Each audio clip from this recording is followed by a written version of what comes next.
자, 이 퀴즈입니다. 요즘 그 배우 이시영 씨의 냉동 배아 임신 논란이 한창이죠. 그런데 우리나라에는요, 땡땡땡땡도 있다고 합니다. 그러니까 저도 사실 이번에 처음 알게 된 건데 이 정답이 뭘까요? 그러니까 배우 이시영 씨의 냉동 배아 임신 논란과 관련된 퀴즈라고 합니다. 자, 이 퀴즈 정답은 잠시 후에 전문가들과 함께 풀어드리겠습니다. 지식충전 지금 시작합니다.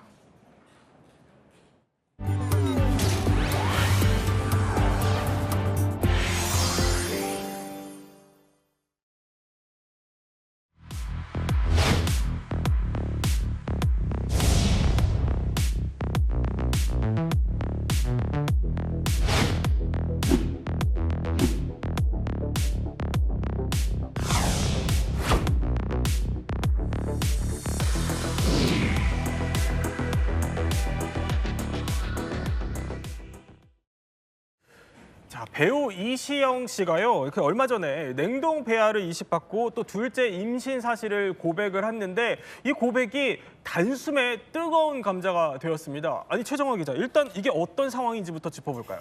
네, 일단 배우 이시영 씨가 둘째를 임신을 했습니다. 최근 SNS에 자신의 글로 현재 임신 중이다라는 기쁜 소식을 알렸는데요. 예. 일단 이 내용을 좀 들여다보면 이래요. 그러니까 결혼 생활 중에 사실은 이 둘째를 준비를 하고 있으면서 시험관 수술을 받았으나 이 배아 이식 완료를 하지는 못했었던 상황이었습니다. 그러면서 이 부부관계가 아무래도 좀 좋지 않아지면서 네. 이혼 절차에 들어가게 됐는데요.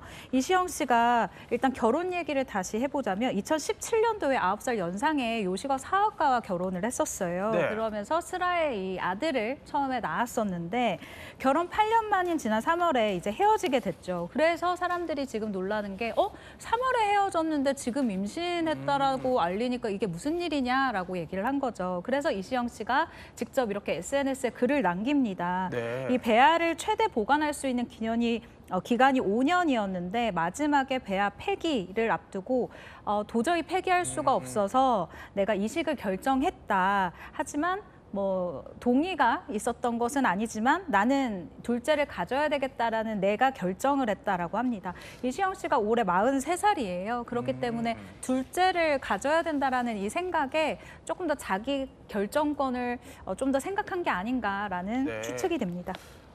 어쨌든 뭐 이혼 후에 배아를 임신한다는 거는 뭐 쉽지 않은 결정이었을 것 같습니다. 그 이시영 씨 전 남편도 냉동 배아 이식을 반대했다 이렇게 이시영 씨가 또 밝히기도 했었는데 그럼 이렇게 남편의 반대까지 무릅쓰고 이시영 씨가 이 선택을 하게 된 이유는 뭘까요? 일단 저는 아이에 대한 깊은 사랑 때문이다라고 얘기를 할 수가 있습니다. 이 모성이라고 저는 정리를 하고 싶은데요. 일단 이시영 씨가 SNS에 장문의 글을 썼는데 여기를 보면 그런 힌트가 나와 있어요. 그래요? 사실 결혼하기 전에 첫 아이를 임신하게 됐는데 그때는 일을 많이 하고 있었던 때라 네. 좀 안 좋은 생각을 하기도 했었다라고 스스로 얘기를 해요. 그런데 이 후회를 2번은 반복하고 싶지 않았다라는 거죠. 아이를 키우면서 얼마나 이 아이가 천사 같고 그리고 힘든 결혼 생활을 이겨내갈 수 있는 것에 내가 그 원망했던 그 아이가 나한테 이렇게 큰 행복을 준다라는 게 너무너무 미안했다라는 겁니다. 네. 그렇기 때문에 도저히 이 보관 기간이 다 되어간다라는 이유로 배아를 포기할 수는 없었다, 폐기할 수 없었다라고 얘기를 하고요. 이 결혼 생활에서 자신이 얼마나 이 아이를 통해서 행복을 얻었는지에 대해서 강조하는 모습이 저는 조금 인상적이었습니다.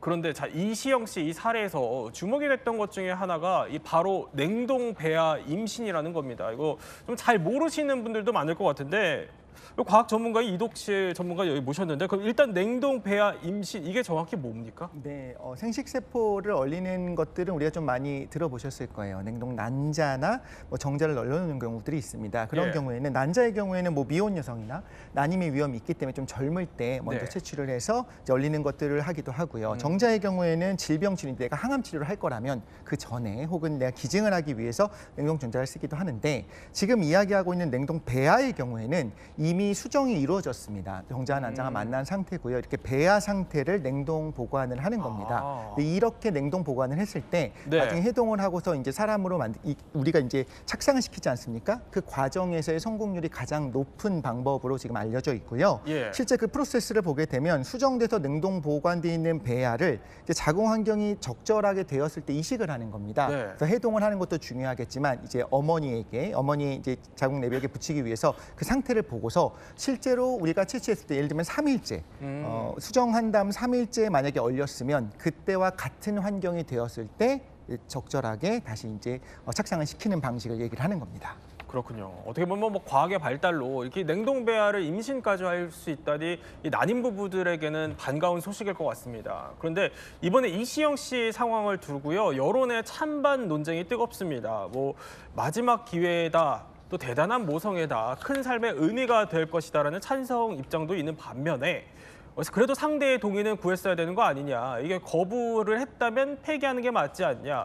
그 아빠 없이 태어나는 애는 무슨 죄냐라는 극단적인 또 반대 의견까지 준비가 되어 있었습니다. 그러면 이제부터 그럼 어떤 부분이 이번 논란의 쟁점이 되고 있는 건지 저희가 하나씩 짚어보겠습니다. 자, 먼저 이시영 씨 말을 보면요. 먼저 남편과의 모든 법적 관계가 정리가 되어 갈 때쯤 이 냉동 배아 보관 만료 시기가 다가왔고, 그래서 이제 상대 동의 없이 배아 이식을 결정을 했다는 겁니다. 신은숙 변호사. 배우자 동의 없이 이 배아를 임신하는 것, 이게 법적으로는 문제가 없을까요? 제가 생각할 때 크게 문제는 없다고 보여집니다. 법적으로 문제가 없다고 보여지는데, 일단은 우리나라 그러니까 부부 사이에서 자녀가 태어났을 때 출생신고 하고 친모를 어떻게 결정하는가 부분에 보면은 네. 그 추정 규정이 있습니다. 그래서 이혼을 하고 나서도 300일 이내에 출생한 아이 같은 경우는 친생 추정이 미쳐서 이혼한 전 남편의 자녀로 이제 과거의 호적이라고 그러죠. 거기에 등록이 되게 됩니다. 이 사안 같은 경우는 3월에 이혼을 결정했다라고 해서 실제적으로 이혼 날짜와 출생일을 알 수는 없지만 미루어 보건대 300일 내에 포함될 가능성이 상당히 높아 보인다는 거죠. 그렇다고 하면 이혼을 했다 하더라도 전 남편의 아이로 이제 출생 신고하는 데는 무리가 없는데, 네. 다만 이제 이 부분 같은 경우 냉동 배아를 사용한 부분에 대해서 남편의 동의가 없다라고 하면 그러면 그 친부를 결정하는 데서 영향을 미치지 않느냐 이런 생각을 하는데, 판례를 우리가 보면요, 사실혼 부부에 있어서 네. 두 사람이 결별을 하면서 여자가 출산을 원해서 남자한테 제안을 하기를 정자만 제공을 해주면 내 아이를 올려서 그다음에 본인과는 무관하게 양육을 하겠다 하고 출산한 다음에 그 자녀가 아빠를 상대로 해서 인지를 청구한 사안이 있었습니다. 그 사안에서 뭐 법원은 확고하게 친자 맞다라고 받아들여졌거든요. 그렇군요. 그러니까 실제로 남녀 간의 이제 어떤 관계를 이어가다가 출산만은 원하지 않았다. 네. 이 부분에 대해서 법원이 허용하지 않는 것으로 봤을 때 이 부분과 관련해서 난자하고 정자를 제공할 당시에 서로 동의를 했고, 다만 시술만을 반대했다라고 하는 부분에 대해서 법원이 친생을 부인할 가능성은 작아 보입니다. 한편 또 이런 얘기가 있습니다. 그러니까 이시영 씨의 전 남편이 한 매체와의 인터뷰를 통해서 밝힌 입장인데요. 그러니까 이혼한 상태여서 냉동 배아 이식을 반대는 했지만 아빠로서의 책임은 다 하려고 한다. 그리고 출산과 양육에 대해서 필요한 부분을 협의를 해서 일단 각자 역할에 최선을 다할 것이다, 이런 입장을 밝혔는데요. 이렇게 지금 남편이 돕겠다고는 하지만 혹시 이게 나중에 문제가 될 가능성은 없을까요? 일단 돕겠다고 하는 부분이 내 이름으로 내 아이를 친생자로 가족관계 등록은 안 해주고 경제적인 지원만 하겠다는 의사를 가지고 있다라고 하면 네. 실제로 현상에 있어서는 인지청구를 했을 경우 등록이 될 가능성이 상당히 높아 보여서 그건 본인이 원하지 않는 친자로 등록이 될 수 있는 부분에 대해서 갈등은 있어 보이는데요. 그렇다고 하더라도 양육비는 지급을 해야 할 것이고요. 네.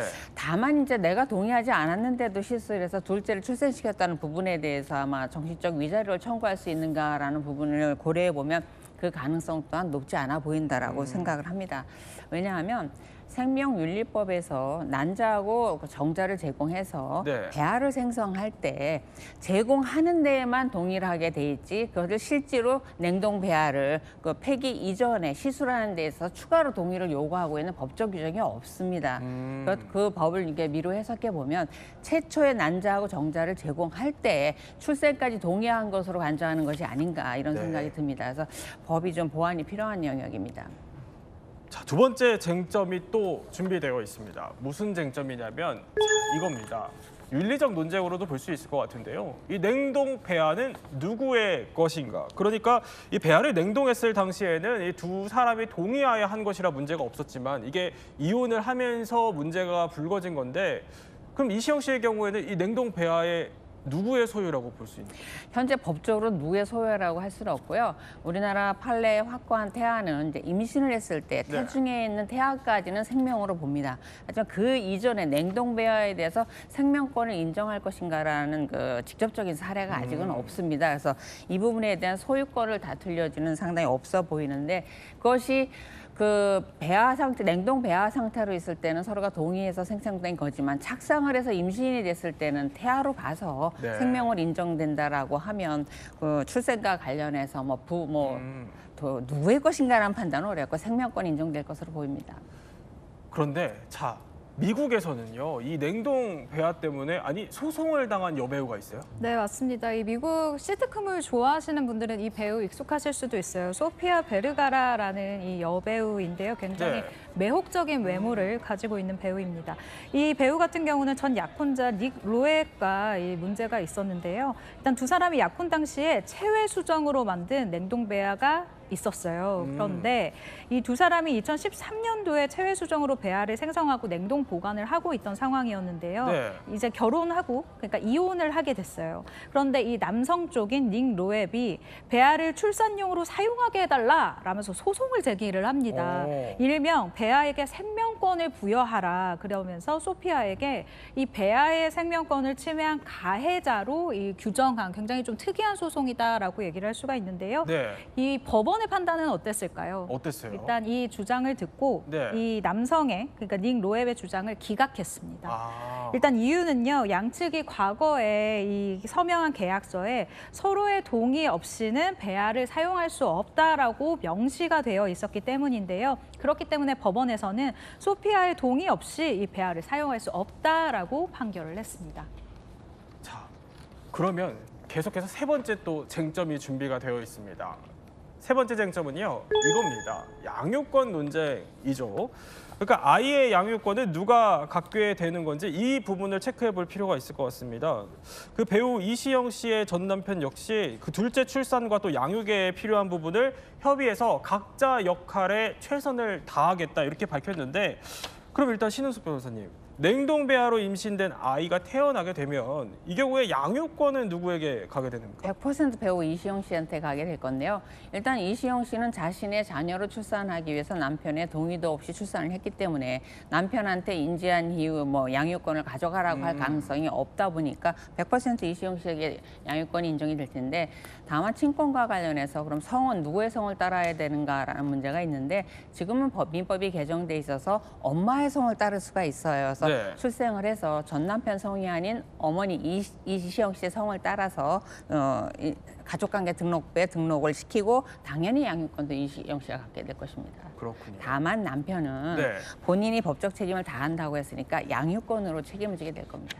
근데 만약에 양육비로 예. 책임지게 될 겁니다. 만약에 이제 혹시 출산 전에 동의가 없었을 경우가 있다면 이 가정할 때는 어떻게 봐야 될까요? 출산 전에 어떤 동의를 말씀하신 건가요? 그러니까 남편이 최선을 다하겠다 이렇게 밝혔지만 동의가 없어도 당연히 양육비를 지급해야 되는데요. 실제 사례에서 보면은 남녀가 연애를 했는데 헤어지고 난 다음에 불과 15년 뒤에 네. 본인의 아이가 태어났으니까 인지해주고 양육비를 지급해라라는 소송을 한 적이 있습니다. 그래서 그 사안 같은 경우도 친자 관계를 검사를 해서 유전자가 일치한다고 하면 양육비를 과거에 지급하지 않은 것까지 지급하게 됩니다. 그래서 네. 양육비는 반드시 부담하게 될 것입니다.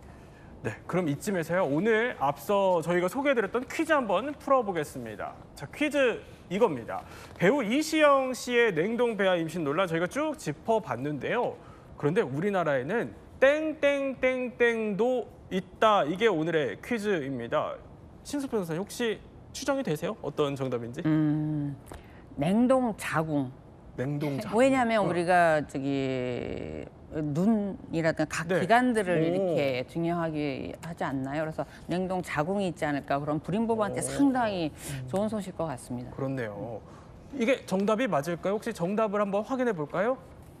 정답은 냉동 인간이라고 합니다. 아니, 우리나라에 진짜 냉동 인간이 있어요? 네, 그렇습니다. 2018년도, 19년도에 우리나라 첫 냉동인간 사례가 나왔습니다. 일단 50대 남성이요.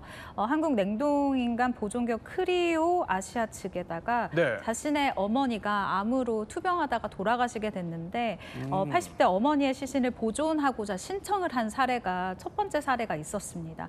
국내에는요, 이 냉동 보존 시설이 없어서 현재 이 시신이 러시아의 그러니까 협업기관에 이동이 되어 있는 상태라고 보시면 되는데요. 일단 신청자가 100년 동안 시신을 이 냉동 보관하는 데 드는 금액이 네. 운송비를 일단 포함해서 총 1억 500만 원이 당시에 들었습니다. 당시 금액이고요. 그렇다면 이 심리가 좀 궁금해지는 부분이 있잖아요. 어떻게 이제 돌아가셨음에도 불구하고 이 시신을 냉동 보관하게 될까 그랬더니 이 업체 측에서는 이렇게 이야기를 합니다. 일단은 냉동 보존을 의뢰하는 경우가 갑작스럽게 내가 사랑하는 가족이 돌아가셨을 때, 사망했을 때 그 상실감을 이기지 못하고 이렇게 냉동 보관을 하는 경우가 있다라고 얘기를 하고요. 그리고 두 번째로는 아주 희박하지만 이 시간이 흘렀을 때는 이 냉동 보관한 시신을 그 당시 의학 기술로 다시 좀 낫게 만들 수 있지 않을까라고 추측을 하고 있다고 합니다. 아니, 뭐 어떻게 보면 좀 공상과학에나 나올 법한 얘기인데 이게 냉동 인간이 어떻게 가능한 거죠? 뭐 냉동시키는 것 정도는 가능하죠. 네. 사실 뭐 냉동 배아가 가능한 것처럼 성체도 마찬가지로 냉동을 시킬 수는 있습니다. 그때 그 과정 프로세스를 좀 생각해 보기 전에 어떻게 시작됐는지 보면 생각보다 이전에 시작을 했습니다. 오. 1967년에 그래요? 미국에서 처음으로 캘리포니아 대학교 심리학과 교수 제임스 베드퍼트 교수님이 네. 본인이 사망을 하면서 냉동을 한 거예요. 지금도 보관되어 있습니다. 알코올 생명연장재단에 보존이 되어 있는 상태고요. 근데 그 과정을 보면 당연히 아직 살아있을 때 냉동을 시작하는 건 아니고요. 네. 사망이 된 이후부터 시작을 합니다. 근데 냉동이라고 하는 게 어떤 것이 어렵냐라고 한다면 우리가 물이라고, 우리 체내의 70%가 물이지 않습니까? 물은 얼면서 부피가 팽창하고 그럼 세포가 터지게 됩니다. 삐죽삐죽하게 나오면서 손상이 가잖아요. 그래서 그렇게 결정이 만들어지지 않게 급속 냉동을 시키되 어떻게 네. 냉동시킬 것인가가 중요한데요. 사망한 후에 뇌가 사망하지 않도록 산소 공급을 최대한 손상이 없도록 산소 공급을 하면서 동시에 피를 빼내면서 보존액을 집어넣는 겁니다. 그 후에 결국에는 이 보존액이 완전히 차고 나면 영하 196도의 액체 질소 안에 보관을 하는 겁니다. 그럼 나중에 보통은 불치병인 분들이 이렇게 냉동을 한 거예요. 지금의 기술로는 치료할 수 없지만 네. 언젠간 치료할 수 있을 때가 오면 그때 내가 치료되고 싶다라는 건데 실제로 지금은 냉동 기술까지는 가능해요. 그런데 손상이 없는지 여부는 아직은 알 수가 없고 해동 기술은 아직 없습니다. 해동도 그래요? 아무런 손상 없이 동시에 해동이 돼야 되거든요. 그거는 지금도 쉽지 않고 앞으로도 사실 쉽지 않은 일입니다. 혹시 뭐 법적으로나 윤리적인 문제는 없을까요? 현재는 없어 보이는데요. 순장처럼 생사람을 매장하는 것처럼 이제 네. 살아있는 사람을 냉동하는 것 자체는 문제가 있지만 사후에 냉동하는 것 자체는 금지하는 법이었기 때문에 법적으로 문제는 없습니다. 다만 윤리적으로 그와 관련해서 찬반이 있는데 반대하는 측에서는 본인이 원하지도 않았는데 그걸 냉동하고자 하는 사람의 의지로 냉동을 해서 설사 기술이 좋아서 다시 살아난다고 한들 그때는 주변 가족이나 이런 사람들이 모두 사망한 이유인데 네. 그 사람이 혼자 부활해서 무엇을 할 것이며 그 부분에 대한 심리적인 걸 어떻게 보상을 할 것인가 이런 부분에 대해서 이제 염려를 하는 부분이 있고 다른 측에서는 우리가 죽을 때 수목장 해주세요, 화장해 주세요 이런 요구를 할 수 있듯이 내 시신을 냉동해달라 요구할 수 있는 거 아니냐 이런 의견이 분분합니다.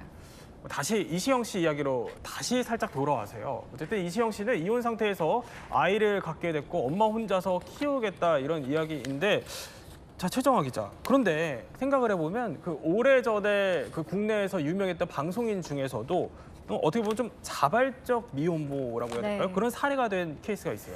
맞습니다. 바로 허수경 씨, 방송인 허수경 씨의 사례가 있는데요. 일단 자발적 비혼모의 대표주자다라고 네. 얘기를 할 수 있습니다. 우리가 국어사전을 볼 필요가 있어요. 미혼모라고 하면은 결혼하지 않은 몸으로 아이를 낳아서 기르는 여성을 말해요. 그런데 비혼모는 조금 다릅니다. 다르군요. 비혼모는 결혼은 하지 않고 아이를 낳아서 기르는 여성을 이제 지칭하는 말인데요. 요즘 우리는 사유리 씨를 보고 많이들 이 이 비혼모라는 단어를 아는데 사실 그 앞서서 허수경 씨가 있었던 거죠. 네. 허수경 씨가 비혼모를 결정하게 된 그 시기가 2007년이었습니다. 이때 정자기증으로 임신을 했다라고 밝히기도 했고요. 이 딸을 낳았는데 이 딸이 자신의 성을 따서 허 씨를 가지고 있는 이 딸이에요.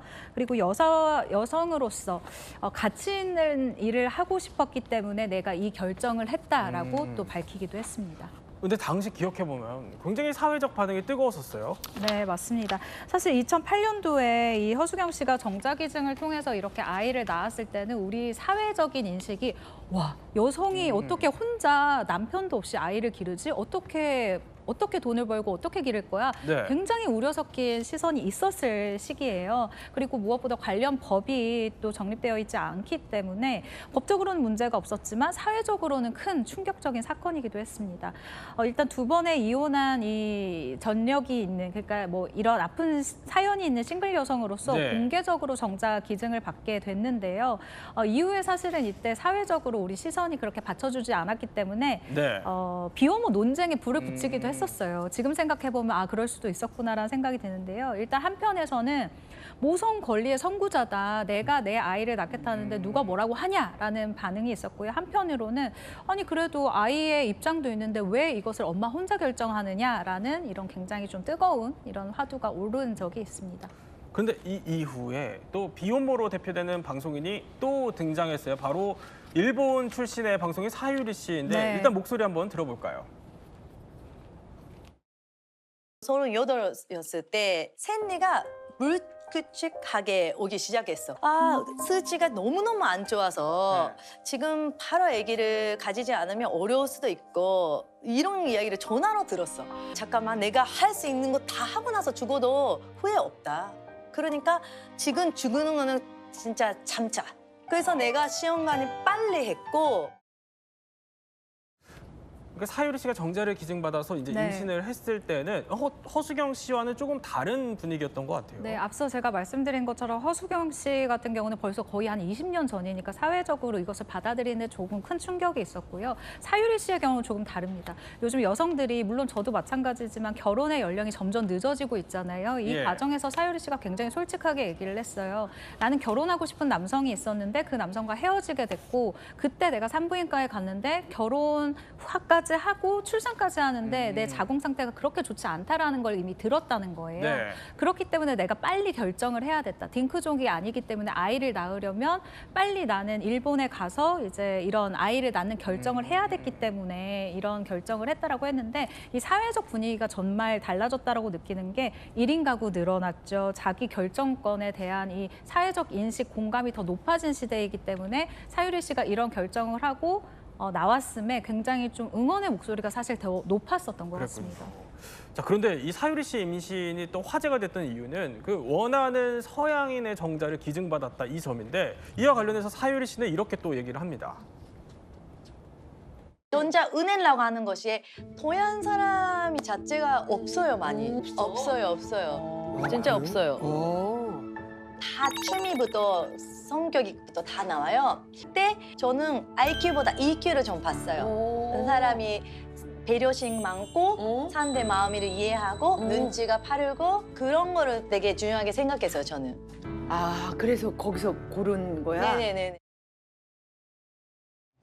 그러니까 사유리 씨 얘기는 그 뭐 원하는 성격이나 EQ 이런 것까지 다 갖춘 유전자를 선택했다 이런 건데 이게 가능한 얘기입니까? 뭐 사실 우리가 결혼을 할 때 배우자를 선택할 때 어떤 네. 성격인지를 보고 이세가 어땠으면 좋겠다, 모녀했으면 좋겠다 이런 거랑 비슷한 맥락으로 생각할 수 있습니다. 그런데 우리가 좀 오해를 하면 안 되는 것이 정자은행에 저장되어 있는 그 정자들이 네. 어떤 유전자를 가지고 있다까지 그렇게 제공하지는 않아요. 제공하는 부분이 뭐가 있냐면 이 기증자의 신체 정보, 뭐 키, 체중, 인종, 뭐 건강 정보, 유전 질환이 있는지 여부는 공개를 합니다. 그런데 그다음에 이제 에세이 같은 걸 써요. 취미나 성격 같은 걸 본인이 스스로 자기 보고 자료, 자기 소개서 저는 이런 사람입니다라는 걸 쓰게 돼 있어요. 그걸 보고 읽어보다 보니 이 사람은 EQ가 되게 높은 사람이고 따뜻한 사람인 것 같아. 그래서 이 기증자의 정자를 선택해야지라고 사유리 씨가 선택한 걸로 추정이 되고요. 그럼 이제 우리가 얘기하고 싶은 것은 그러면 이 모든 것들, EQ라든가 이 네. 모든 것들이 다 유전자에 써 있는 것이 맞냐라고 이제 생각을 해볼 수가 있는데요. 실제 유전 정보로 우리 많은 것들을 밝혀내고 있습니다. 좀 놀라운 걸 좀 말씀을 드리자면 뭐냐면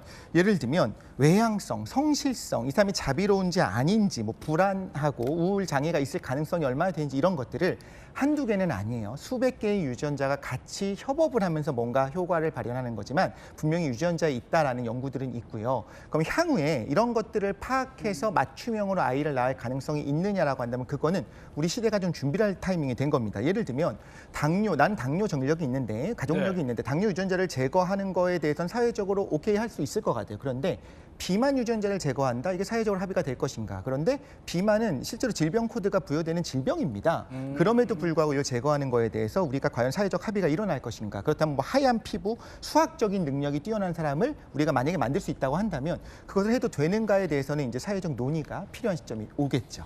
자, 그러면 앞으로 우리는 이런 불임 난임 사태에 대해서 어떻게 좀 준비를 해야 될까요? 일단은 법을 이번 기회에 제가 한번 살펴봤는데요. 법이 공백이 많고 법이 공백이 있는 게 이제 이시영 씨 사태 같은 경우로 봐서도 이 실제로 배우자의 동의 없이 이걸 혼자 시술할 수 있는가 예. 이런 그 이후에 법적 문제가 어떤 것이 있는가 이런 부분에 대해서 문제가 많아서 법적으로 좀 더 완비가 필요하고 1958년도에 만든 민법으로는 아마 채워지기가 어려울 것 같습니다. 시급히 개정이 있어야 될 것으로 보입니다. 네, 지금까지 세 분과 함께 냉동 배아에 대해서 몰랐던 이야기 한번 살펴봤습니다.